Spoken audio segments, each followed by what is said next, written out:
Michael, how you doing today? Hey, Ryan, it's great to finally meet you, and I'm so thrilled to be on your show today. Thank you for welcoming me here, and I'm excited to share some awe with you the next hour or so. That's awesome. Yeah, Right? Uh, that's I true. I did a little bit of a little bit of research showing obviously we're going to have this podcast, and this seems like something up my alley that I wish I had heard about a long time ago. For those of you listening that want to meditate or try meditating and just have like issues finding time or issues standing still, which is my biggest problem is being still. And it's a problem I need to work on. I need to actually take the time to do that. But until I do, this definitely sounds like a method I'm super interested in. And who doesn't have a minute a day? But before we get into what awe is, first of all, it's great to meet you, and you have quite the credentials. I would love you to introduce yourself and who you are. Oh, thanks. Yeah, so I am a medical doctor, and I'm double boarded as a family medicine doctor and also a pain management specialist. I have been practicing out of training for about almost 20 years. And about 3 years ago, um, had this incredible opportunity to begin doing clinical research through the UC Berkeley Greater Good Science Center on this technique that my co-author and dear friend and colleague, Jake Eagle, who is a psychotherapist, we created together what we call the AWE method. And it's something that we found. We're both mindfulness teachers, and we had this experience where I used to lead a Buddhist meditation sangha in my community for many years, and Jake leads a spiritual community as well. We both found that people didn't have time to meditate, even 5, 10 minutes a day, and people would then be really hard on themselves, just like what you talked about, Ryan. I listened to I think it was your first podcast introduction, sort of your trailer, that you talk about like how hard, meditation, mindfulness has been for you, and that Yeah. you were really excited about this sort of being one of the focuses on your personal journey Yeah. um, That was a to long kind of time ago. master. Yeah, it's funny. I Cringy. noticed the date. That date was July of 2020, Uh-huh. actually, was when you started your podcast. And that's when we conducted our clinical studies Oh, at amazing. UC Berkeley, right at that exact time, right at the height of the pandemic when Hmm. um, we were still sheltering in place. And then plus on top of that, we had the riots going on, sort of social unrest in the country, racial issues, tension. It was really a messy time.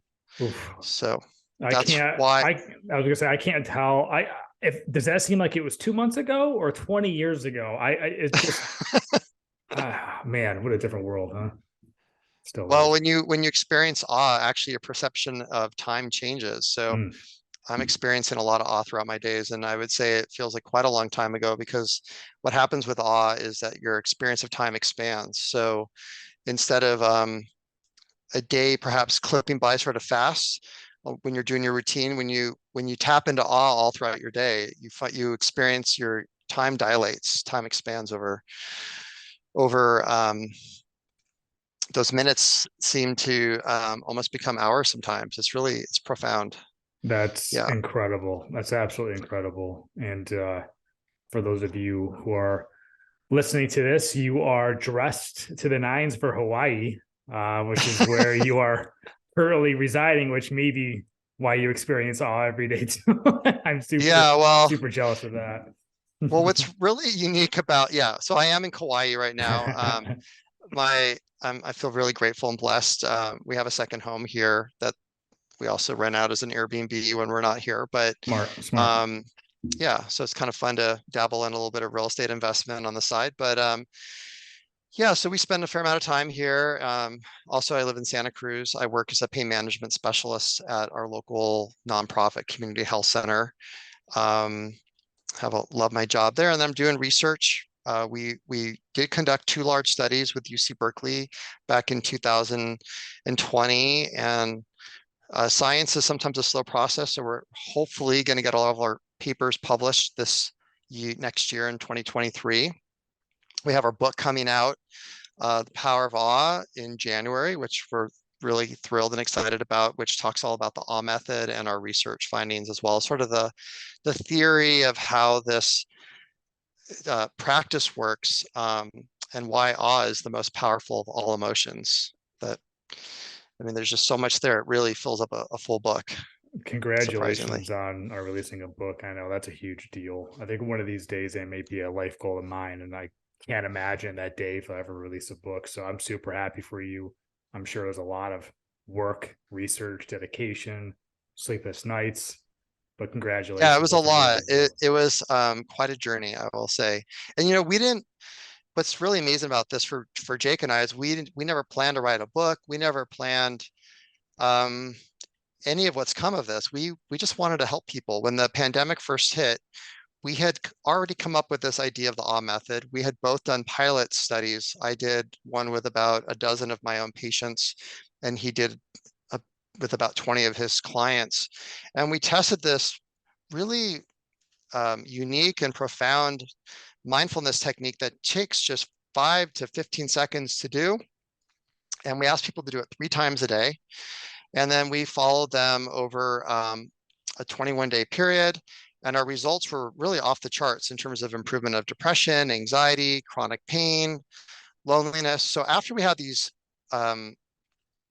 preliminary endpoints, I presented them to Dacher Keltner, who, I don't know if you know his name. He's the founder of the Greater Good Science Center. He's a psychologist at UC Berkeley, and um, he is the granddaddy of all awe research.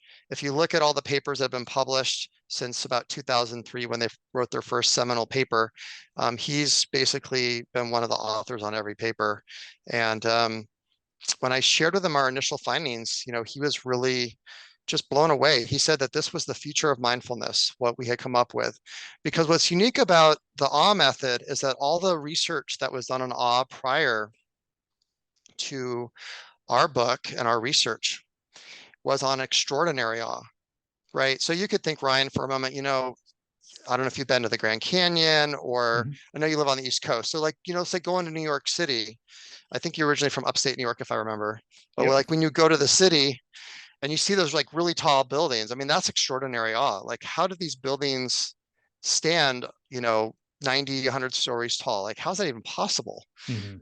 It's incredible. That elicits a sense of vastness, and it just kind of blows your mind, which is sort of how the scientists actually define awe. There's sort of two aspects of how we define awe as an emotion. One part is what we call perceptual vastness. So that's where when we have an awe moment or an awe experience, like there's a sense of vastness, not necessarily externally, but we feel vast within ourselves. Something about that moment makes us feel bigger than like who we otherwise normally feel like we are.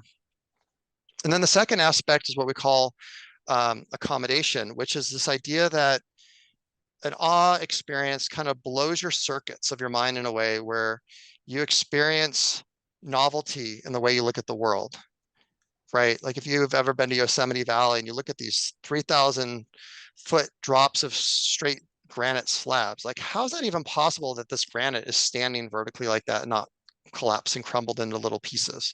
So um, back to my initial point, but that what we came up with is a technique to have awe in the ordinary, like daily awe that you can have while in line at the grocery store, brushing your teeth, taking a shower, driving to work, being at work, having a dinner with your family members. So it's a profound and transformative mindfulness practice. Now, I think we've said the word awe probably approaching triple digits so far. So if you would, it's also an acronym as well. So if you can break down exactly what that acronym stands for.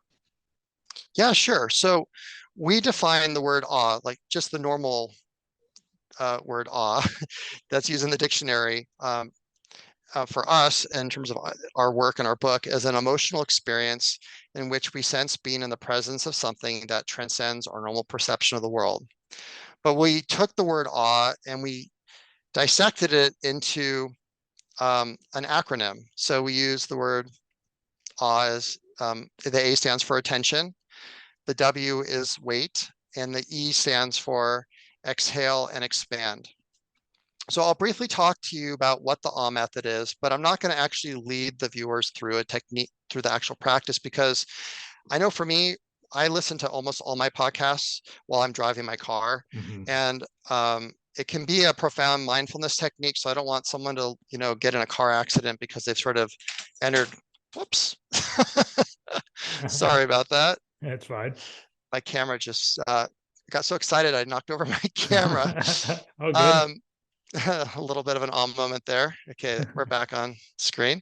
Um, yeah, so I'll talk you through a little bit about what the 3 steps are. So the A stands for attention. And so what we're asking you to do is to bring your full undivided attention to something that you value, appreciate, or find amazing. So it could be like in the space you're in right now, like I see you're maybe in your home office, there's Mhm. probably something there that elicits um, a sense of connection that you value, appreciate, or find amazing. And then so you bring your full undivided attention to that for a moment, for a cycle of a breath. And then the W stands for wait. So you're going to actually wait and let that, I call it marination, but I think, you're really pausing, you're slowing down, and you're just being present with that for a cycle of a breath. And then the E stands for a deeper exhalation than your inhale. So when you take a longer exhale, you're stimulating your vagus nerve, which is the nerve that's involved with eliciting the parasympathetic or the rest or digest part of your autonomic nervous system. It's the part of the nervous system that allows for healing to happen and for repair of damaged cells. And then you're also doing an expansion. And so you're letting that moment that you were just focusing on to really fill you up. You let it expand. You could almost maybe close your eyes. There's different ways to do it, but you can let it fill you up and expand and almost get larger than yourself. And often when you do that, you'll experience those sort of tingles or that sense of energy that you normally have when you have extraordinary awe. But again, what's really unique about this practice is that you can do it for in 5 to 15 seconds. Like let's say you're at a red light and you just got that moment where you're sort of tingling, you're just waiting for the light to change, and you might normally frustrate yourself, but you can use it as a chance to experience awe. You might see out of the corner of your eye a bird flying by, or noticing the changes of the colors of the trees around you. And that can elicit a moment of awe. And then so you sort of cycle through this practice. What we found in our research in following hundreds of patients that participate in our studies is that there's a dose response, so that the more you dose awe, these micro moments, or we call micro doses of awe, the more benefit you have. So we asked people to do it at least 3 times a day, but we found that there's a dose response. So the more you do it, the more benefit you get. That was one of my questions I was going to ask you. How many times a day would you say that you do it?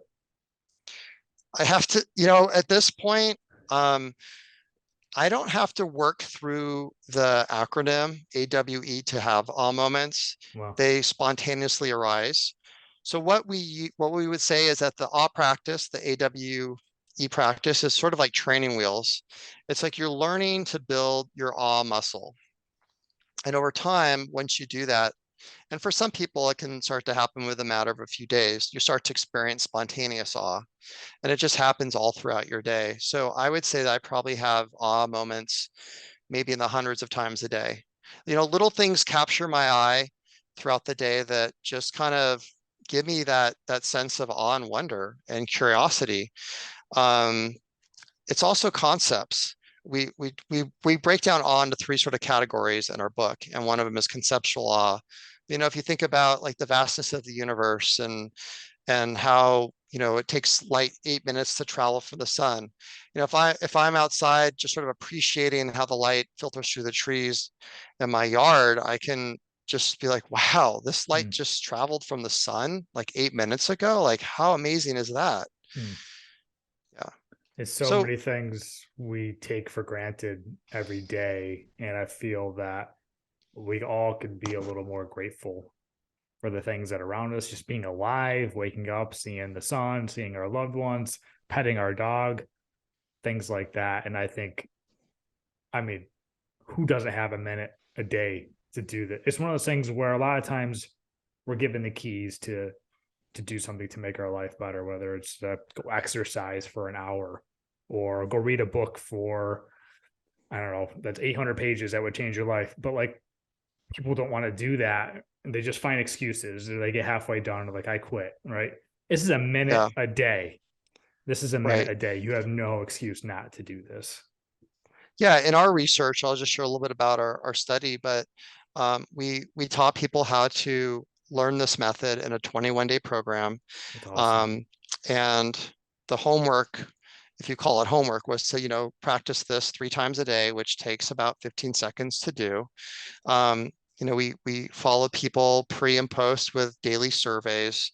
We looked at depression, anxiety, symptoms of burnout, loneliness, stress, chronic pain, and other chronic health symptoms, as well as overall sense of well-being. And our results were all statistically significant, showing profound improvement in every area that I just mentioned. Wow. Some of the outcomes were so impressive. For example, um, we saw with the depression numbers a decrease of 35% for just doing a practice that takes a minute a day. I mean, this is like on par, if not even better, or more effective than taking a Prozac or Celexa or something with no side effects. Right. All Right? natural. Yeah. and and you just feel better, instantaneously. Like there's an instant reward when you experience a moment of awe. Your nervous system resets. You feel alive, kind of energized. There's a really interesting kind of level of relaxation that occurs with a subtle amount of stimulation Hmm. um, with this emotion. It's a very unique and special emotion. So take me back to how you and Jake kind of found out about this. Yeah, sure. So Jake has been um, leading a mindfulness sort of spiritual community. It's called Live Conscious for many years, and he's also published other books. And I initially was a student of his, and then over time became more of a colleague. But he was teaching a class called Thrilled to Be Alive. And as we were talking about earlier, gave people homework to do a meditation a day for 10 minutes, and people just couldn't find the time to do it.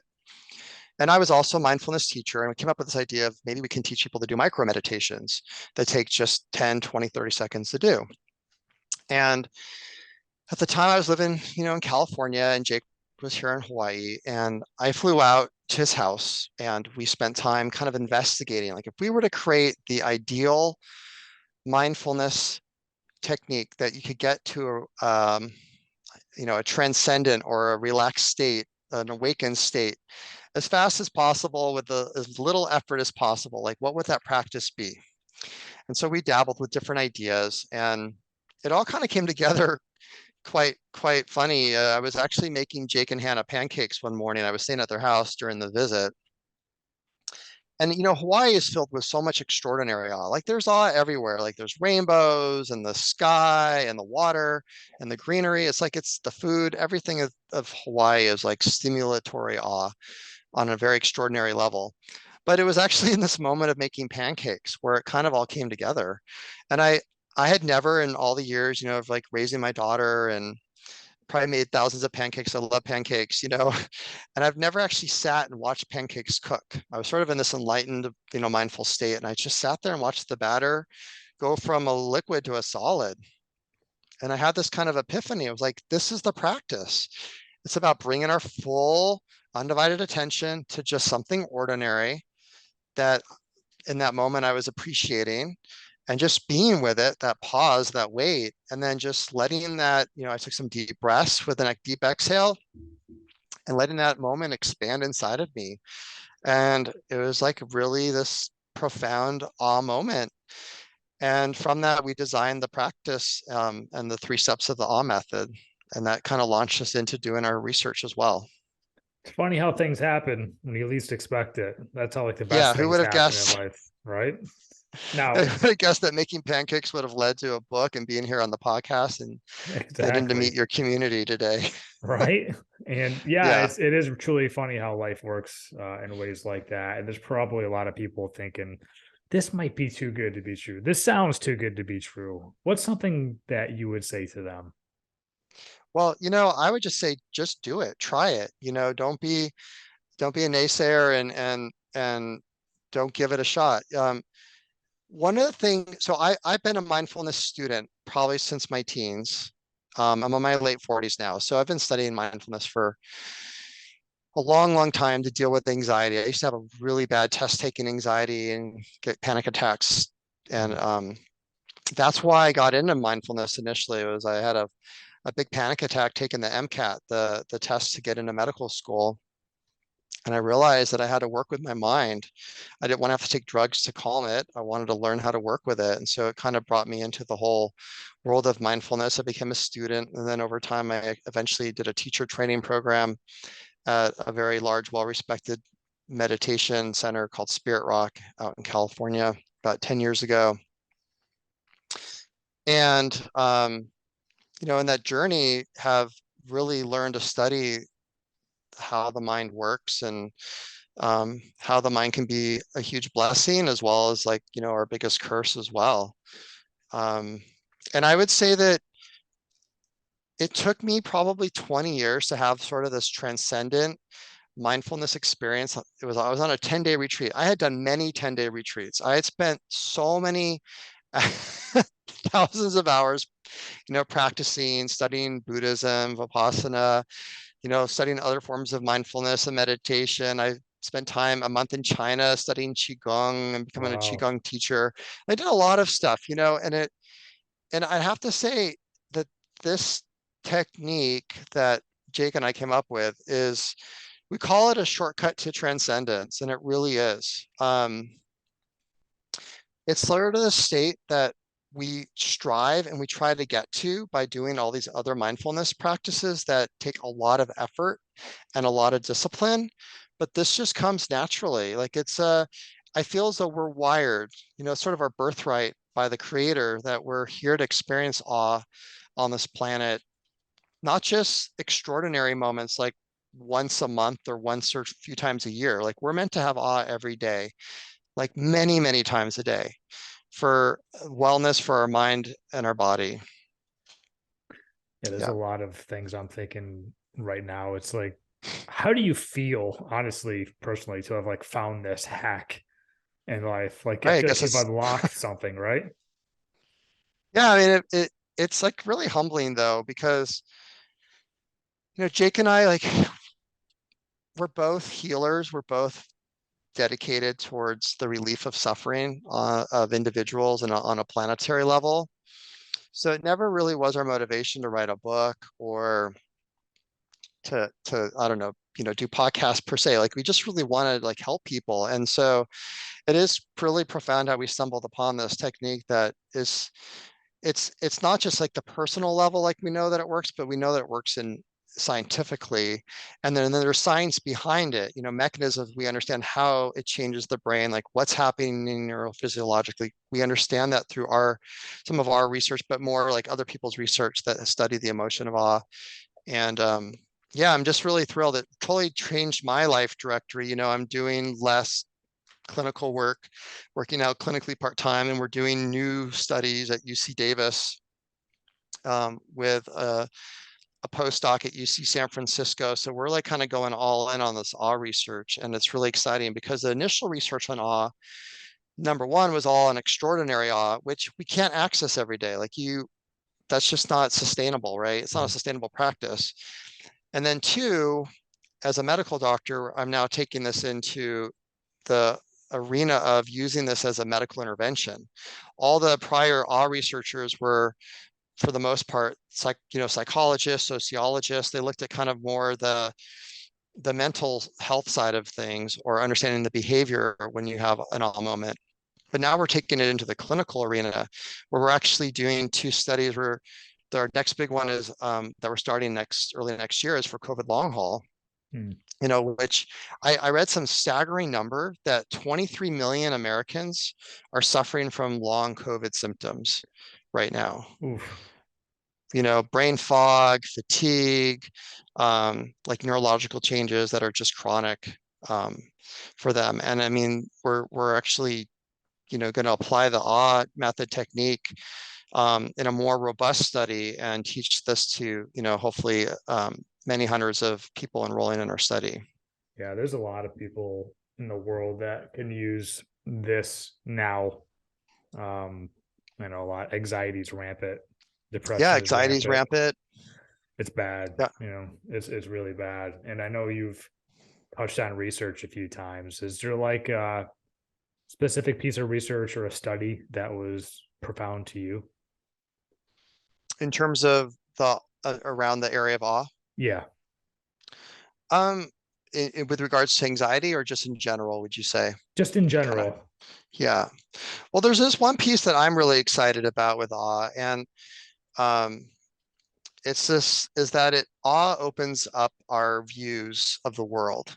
They looked at people's political views and how awe, when you experience moments of awe, that in, you expand your worldview, right? So what one of the things that happens with awe is that your sense of self, your self identity gets smaller, and you feel like you're connected to the vastness of everything, and you feel more connected to people. You're less lonely, and you have what are called pro-social behaviors with awe.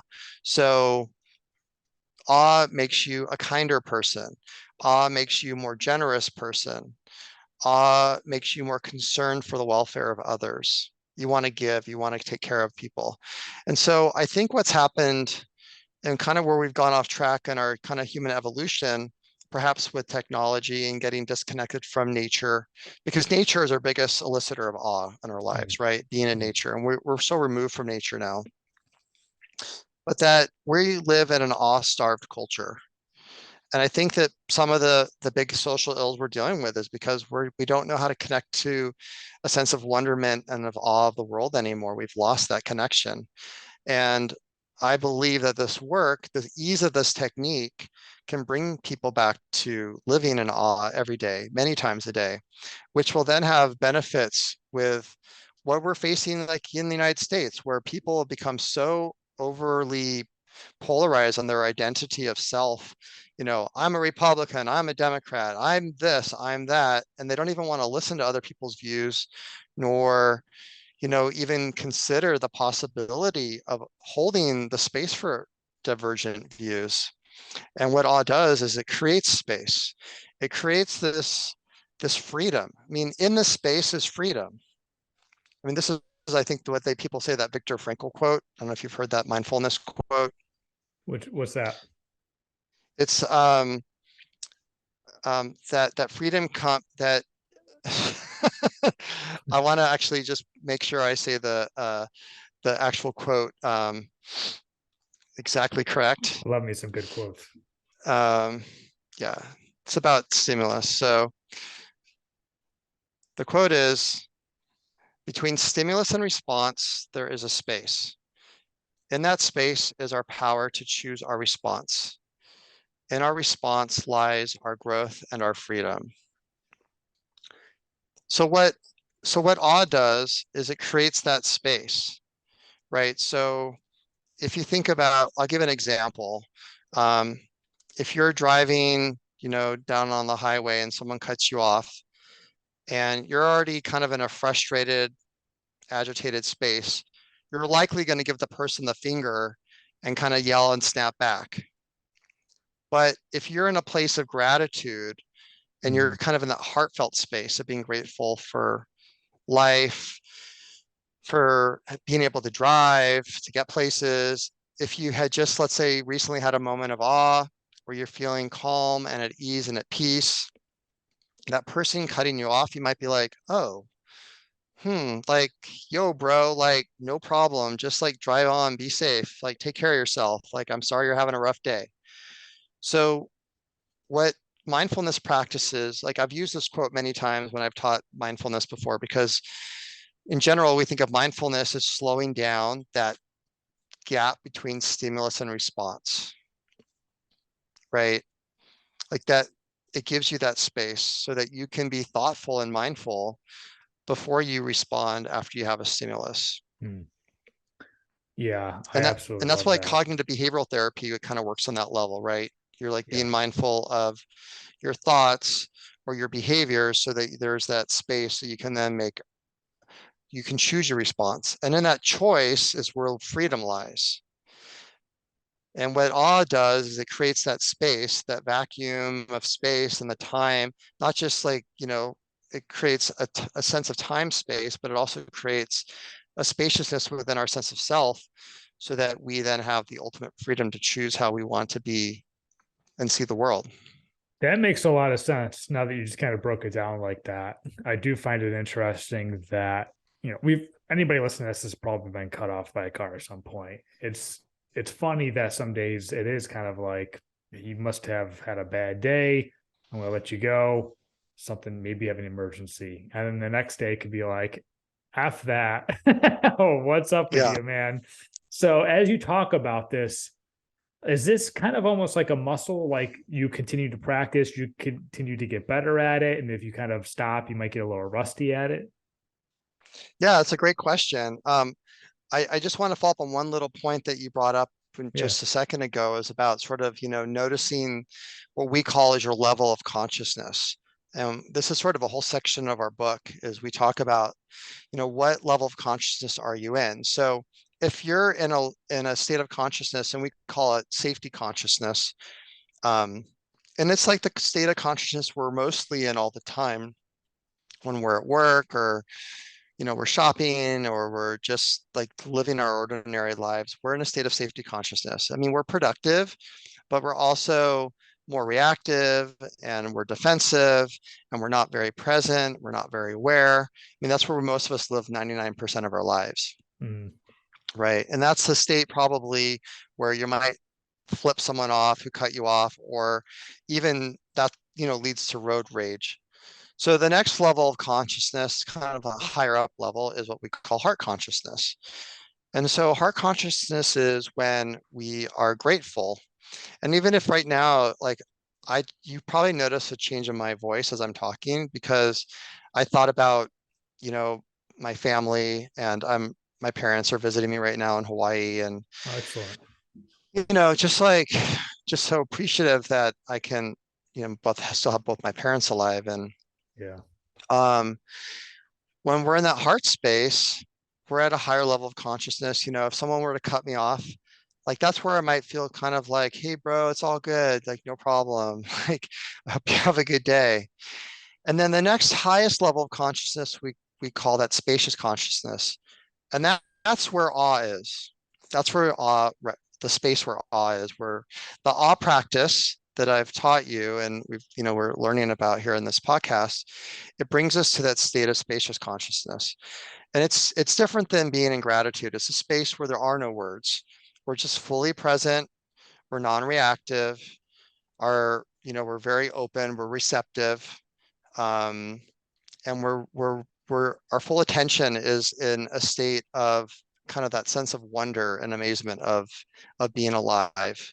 Mm. And that's is where the why this model is so important is because we have a choice here. We can, if we notice we're ourselves in a state of being agitated, we can pause and do a practice to get ourselves in a space of gratitude, of heart consciousness, or we can, get ourselves into a temporary state of awe. And then the beauty is it has a trickle down effect. Like we can't live in a state of awe all the time. Like it's impossible. I can't be a doctor. I can't do surgery on patients and be in awe like all the time, but I can have an awe practice, which then it, it, it has a backwashing effect where then it permeates my whole day. So when I'm in safety consciousness and I'm being productive and doing things, I can have a sense of calm and an ease and peace. It just creates like a whole sense of what the day can be in a much more calmer, peaceful way.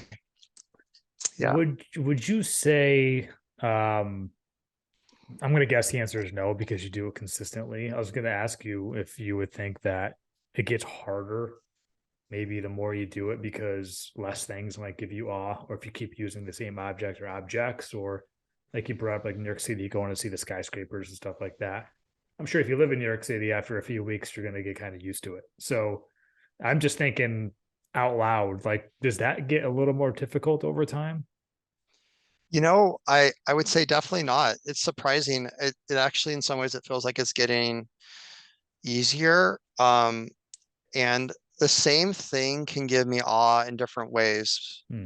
many times. So like for example, and one of the things I would advise, let's say for your listeners to learn this practice and to kind of build it into their lives is to do what's called habit stacking. I'm sure you've heard of that. It's like Yeah. where you connect this new practice with a practice you're already doing and a habit throughout your day. So Mhm. let's say you might want to start the practice in the morning when you have that first cup of tea or coffee when you wake up. So I love coffee. I'm a coffee drinker, and I can experience, probably 10 moments of awe in the process of making a cup of coffee. Hmm. From the experience of like opening the refrigerator where it's stored and just like noticing the coolness on my face and how that feels so rich and different. The smell of the coffee, the aroma, and how different batches smell so different. Um, you know, watching the water boil or the experience of filling up a tea kettle and being in awe of like how this water comes through the pipes from the city and into my home. And it's just like there's just so much richness of what to be in awe of all the time. Hmm. Um, I did have some times where I was like, okay, am I going to get bored of this practice? But I feel like one of the hacks I've come up with is to be curious about like where this comes from. Like if I see a rock at the beach, like, well, what's the story behind this rock? Like, what did this rock go through to get here? I mean, it's really profound. Like everything in some ways has a story to it of how it got to be on this planet. And like, what were the conditions that birthed it into being? It's phenomenal. Like all these things, no, things that we make in factories, but things that nature provides, and Hmm. like where those come from, and like how does the natural world, provide and take care of us, in the different processes that happen through, genetics and evolution. So anyway, I'm kind of rambling here, but I hope what I'm trying to say here is that is to show that really there's no shortage of awe. Like there is, it's just to me the practice just gets deeper and deeper with time, and you just sort of find it's like peeling off an onion where there's like a Hmm. depth that's like, wow, this is a new depth. Wow, this is even a deeper depth. Wow. It seems to me, and maybe it's kind of correlation, is that you seem to find a way to just be extremely like super present in the moment and very aware of your surroundings and what's around you. That's basically exactly what's happening, correct? Hmm. Yeah. And Jake, my friend and co-author, he talks about this idea of what's called metacognition. So what happens in the awe practice is that it's as though you are like one step behind observing yourself. Like you become the observer of the observer. Hmm. I don't know if that makes sense, It but does. and most of the time we're just living our lives and we feel like we're sort of the ones engaged and we're doing things in the world. But when you have this awe experience, it's as though you're one step removed and you almost have this awareness of your own self, then being aware of what's going on in the world. Hmm.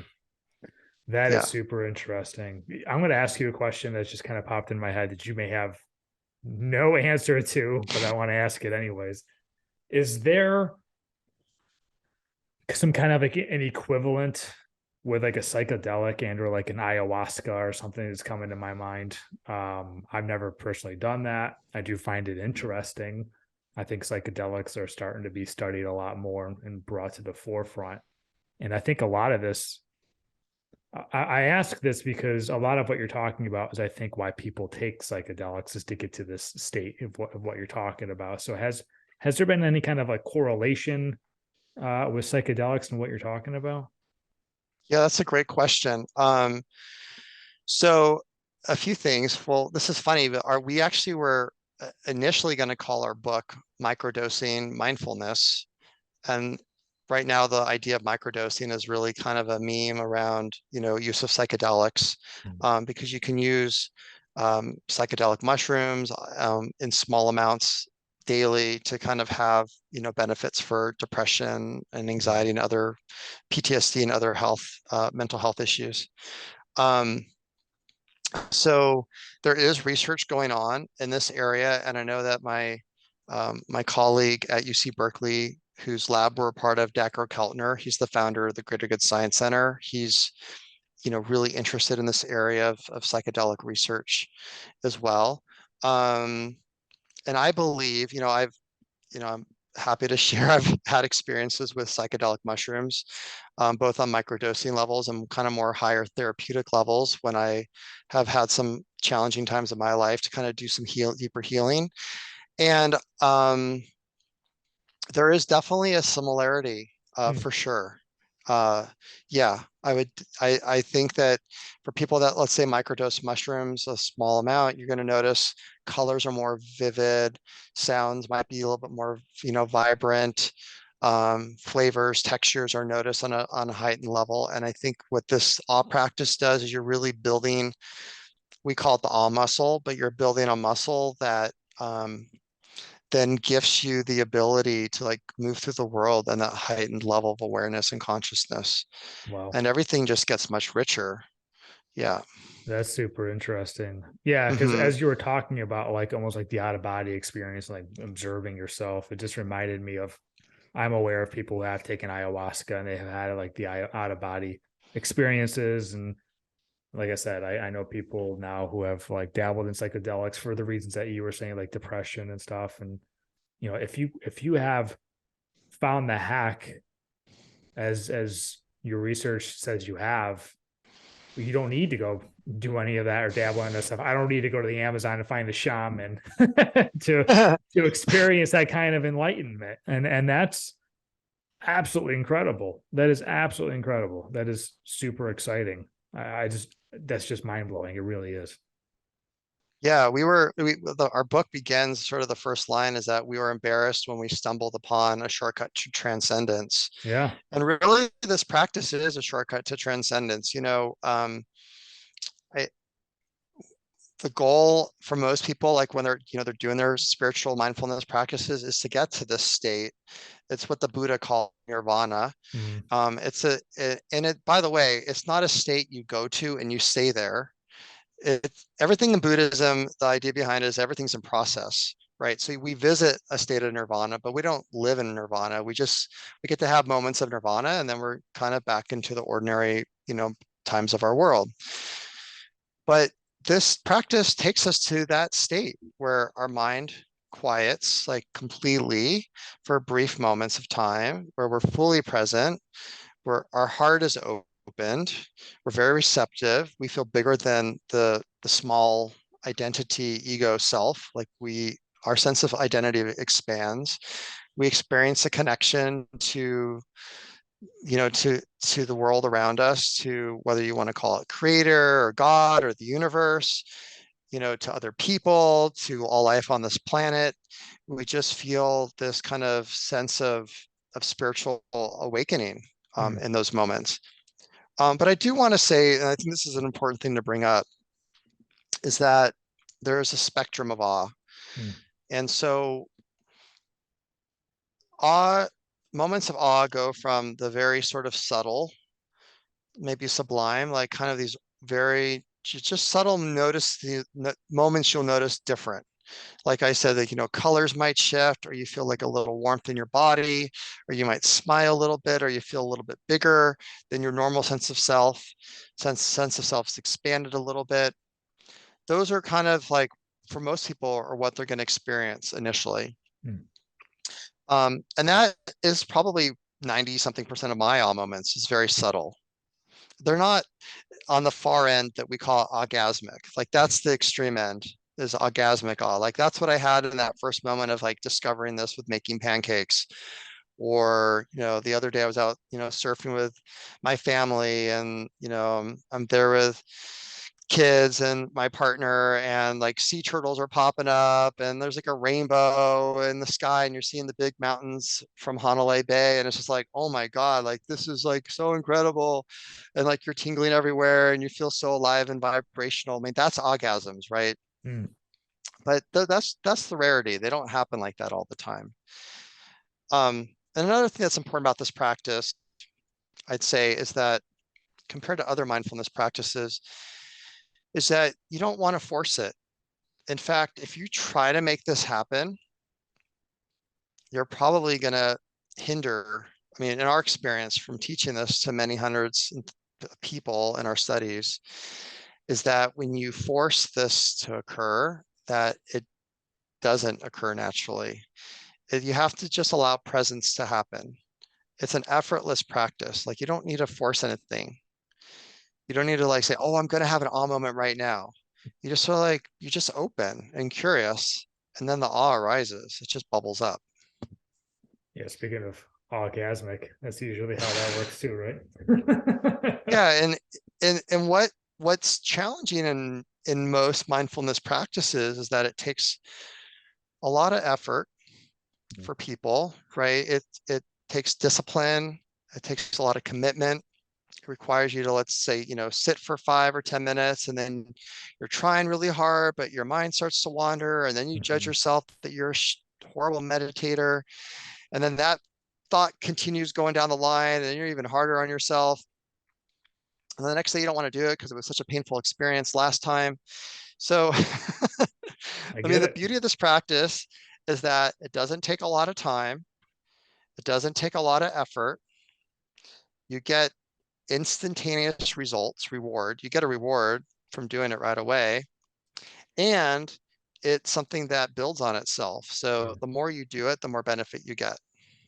Yeah, who doesn't want to walk around the world and life itself with just a better lenses on, right? Like it just sounds like just a better perspective to see everything around you, and that sounds like heaven to me. It sounds Yeah, I mean, wonderful, it's kind of heaven on earth. If you, right? it's a choice we can to live in the world and see it in those eyes of seeing this life right now is heaven. Yeah, it's I was just having a conversation with someone the other day just about like mindset and perspective. It's everything in life. It is truly everything. Like you said, that guy or girl that cut you off is, oh my God, maybe they have an emergency, or maybe his wife is giving birth at the hospital or something like that. Or it's F you, get out of my way. How dare you do that? It's funny how just the same situation it can go completely the opposite direction. You really have no idea. Yeah, and that's where freedom comes because you have a Mm, choice. mm, You might not in that moment when you're ready to give the guy the finger think that you have a choice, but you really do you do. have a choice of how we are going to respond. And that's the beauty of this practice because it resets our nervous system. It on a neurophysiological level, it's stimulating the vagus nerve, it's lowering the sympathetic drive, which is the fight or flight response. So it has a lot of health benefit. Um, I was going to read a quote that we started our book with from Albert Yeah. Einstein. And here's Awesome. the book. I just guess the camera is like sort of blocking it out. There it Hey, I'm goes. gonna post the link in the show notes too, so anybody can go check it out for sure. I got you though. Yeah, there are two ways to live. You can live as if nothing is a miracle. You can live as if everything is a miracle. The most beautiful thing we can experience is the mysterious. It is the source of all true art, all science. He to whom this emotion is a stranger, who can no longer pause to wonder and stand wrapped in awe, is as good as dead. His eyes are closed. Mm, That's an Einstein quote that's awesome. I feel like I that we need to start our read that book like with. multiple times just to kind of like intake that and then also remind myself that. I think that's absolutely incredible.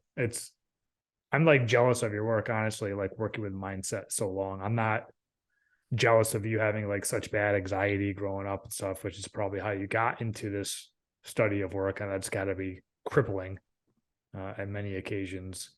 But to have such a great mindset and to help others have a great mindset, you're helping billions of people have just a better life, period, just from having a better mindset. And speaking of mindset, one thing I wanted to ask you was how you just pretty much state you can't just make it happen. If you had a preferred mindset for someone to be in to actually go through this process, is there a preferred mindset? Like, if I'm angry, if I'm frustrated, is that the best time for me to do this? Or what are your thoughts? Well, here's what's special about this emotion of awe, and we talk about this in the book, is that if you're depressed and you're sad, like you can't just make yourself happy. Like Mm. I've gone through some really dark times, like hard breakups and, lot times of loss, really deep challenges, and where you feel like you kind of world is caving in and you cannot force yourself to be happy. It doesn't happen. But what's beautiful about the emotion of awe is that you can be depressed and you can have an awe moment. And there's a story we share in the book about, again, it's actually this author, Viktor Frankl. He's the author of Man's Search for Meaning. It's one of the most seminal books of the last century. He was a survivor of Auschwitz, but he was a psychiatrist who was put in the camps and a contemporary of Freud. And he talks about in his book about them being kind of marched out of the death camp. And it's really sort of a death walk, right? It's at the end of the war. The Germans are trying to cover up evidence and they're walking through the Bavarian hills and they can see the mountains, snow are, they're like prisoners in their uniforms. And yet there's awe out there. Like there's so much awe and beauty to be seen in the world, even, as a prisoner at a Nazi death camp. And I think that's what's unique about this emotion is that it really doesn't matter what mindset you're in per se. You can go through a time of depression, of sadness. You can be dealing with anxiety, and you can access awe. Like awe is there for us at any time, any place, anywhere. That's the beauty of this practice. I mean, I think it's great to practice it when we're doing well in our life and we're feeling good and we're calm and we're at a peaceful state. Like I think that helps us build the awe muscle that we want to have at the times in our lives when we're struggling and challenged with more, harder times. Mm. Because everything in life is impermanent. We're all aging. At some point, we are going to, get sick or we're going to pass away. We're going to get a bad diagnosis. And we have actually people that were in our studies and we share their stories in our book about people that are, struggling with cancer. We had someone who's sort of in hospice, who's participated in our work, and just how important the awe practice is to helping alleviate people's suffering. Mm. This isn't a practice just about, feeling good every day, but it's a practice that we can take with us through the whole journey of life from, the time when, let's say we have a child and watching that child be born and being super present and appreciating that moment to the time when we're at the last breath of our life or watching someone else at their last breath of life and being in awe of that moment as well. Wow, Yeah. that's just some powerful stuff that you just kind of mentioned, especially the Yeah. Auschwitz. Is there a testimonial that kind of sticks with you to this day about people who have experiences? Oh, a patient's testimonial? Yeah. Um, yeah, I mean, there's a lot of them, because I've worked with patients in my own practice, and I have quotes of my patients in here and their stories. Um, well, I think some of them that stand out, it's because I'm a chronic pain specialist, so I'm dealing with people that have been in pain for some people almost their whole lives. Like they were born with conditions that they have spinal conditions like spina bifida or something like that that's just sort of left them disabled and they're in chronic pain. Um, and I just have like really remarkable stories I can share, like one woman, she had had multiple back surgeries that failed. So, still having chronic pain after having back surgery, was on high doses of pain medication and participated in our program and was able to come off gradually off all of her pain medications, completely off all of her opiates and improving her pain, and actually can use the awe practice to dose. Like when she's having a bad day, she just practices more awe and her pain gets better. Wow, that's Um, awesome. yeah. And I've seen it work really well with people with migraines, like chronic headaches. A lot of we talk about this in one of our chapters in our book is about sort of how to look at health and wellness and how important it is to have a relaxed nervous system. And what awe does is it takes us to that state where healing can really occur on a deeper level. Like we have to feel safe to heal. Like our body, our mind, our spirits all have to feel safe to really heal. Mm. Yeah. This is such powerful, powerful stuff. And I love how you have the background to back it up too. That's the best part. This is amazing. I Yeah. would love to know a little more about like future studies and practices that's going on with awe? Yeah, so our book is coming out in January. I'm not sure when you'll be putting this podcast up, but it'll be out within about a month. And we are putting together some materials like where people can take the course online for a pretty small fee, just to be able to go through what people learn in our studies, so they can have their own self-practice. And then in terms of research, we have a COVID long study that we're starting. Um, we just got approval from the research board, which starts really soon in next year. So if people are actually interested in participating in that study, if they have COVID long symptoms, you can go to the UC Davis study pages, and there is we have a website page there, and you can sign up for our study through there. And then what really excites me is that we are in the process of getting a very large grant.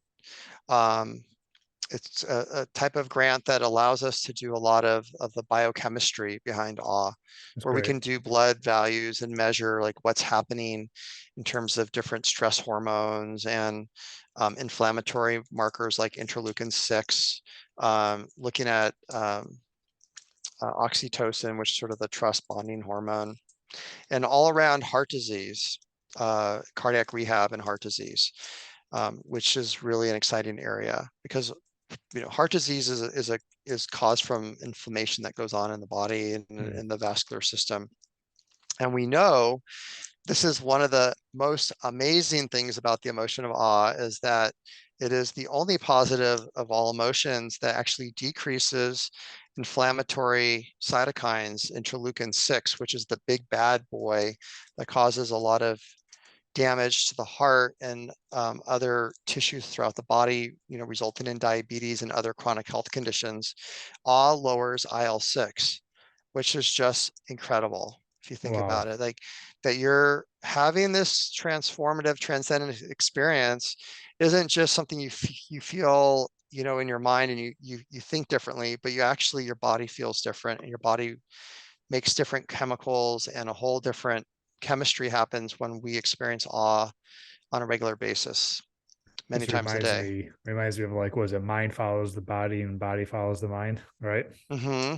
That's Yeah. absolutely incredible. I mean, that's what's really exciting about the future and the work we're doing, and kind of on the new frontiers, understanding the chemistry of what's happening, on the biological level. Where can people keep up with all of that? Well, we have the powerofawebook.com, which is our main website, and we have a newsletter that you can sign up on. We also are, on social media accounts as well, on Facebook and Instagram and Twitter. I would say that the best thing to do, if you're interested in following our work and our research and everything, is to just join on our email list or follow us on social media. Um, we have on our website a really fun opportunity for anyone. There's no fee involved here, but we call it a moment of awe page. And this is one of the really cool things about awe, is that when we share awe with other people, when we share a moment of awe that we've just had with somebody else, we elicit an experience of awe for them. And I noticed this when we were talking, Ryan. You were like, wow, like you're having these awe moments all throughout our conversation, because things I'm sharing are just like really awe-inspiring. Mhm. So we have a page called the Moment of Awe page. You can click on this, one of the links on our website, and then there's a rolling list where people can post their moments of awe. And so when I look at that list, That's really cool. I like that. yeah, I'm so inspired by other people's awe. Like, wow, I would have never thought of that eliciting awe. You can put a picture up, you can just put words, that inspired awe for you. And so what we're really hoping to do is create a global community of inspiring awe for each other.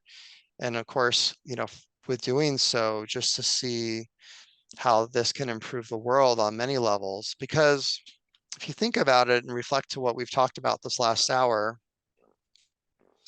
if you had a regular awe practice and you cultivated that sense of spaciousness and peace of your mind and your body and your heart on a regular basis, and then you're in awe of the world and of nature, like how could you destroy the natural world around us? Like Hmm. how could you have the capacity to pollute it, to contribute to destruction of this planet. Like you can't, because you are in awe of this beauty, of this tremendous gift that we have here on this planet. You want to protect it because it's sacred and it gives us awe. How can you kill other people because they look different, or they have a different name for God, or they speak a different language, or they eat different foods? When you're in awe of diversity, you're in awe of different people's ways in which they live on this planet and their different cultures, cultural practices. Like it's beautiful if you think about, how awe it gives you a sense of connection to the vastness of all humanity. Mm. And we need this practice more than ever to really heal our hearts and our souls that are so, so challenged right now on so many levels. We see all the challenges through like symptoms of anxiety and depression and substance abuse. And those are all just symptoms of something greater going on, of like, deep trauma, of ancestral trauma, of like just the destruction of the planet that we've been, raping and pillaging this beautiful place that we are gifted with.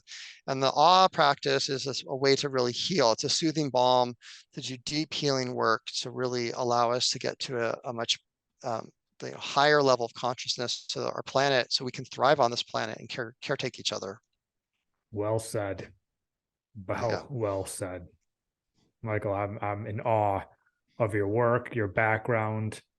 Like I said, I'm a little jealous of all the work you've done on mindfulness. It's definitely something that we need more of.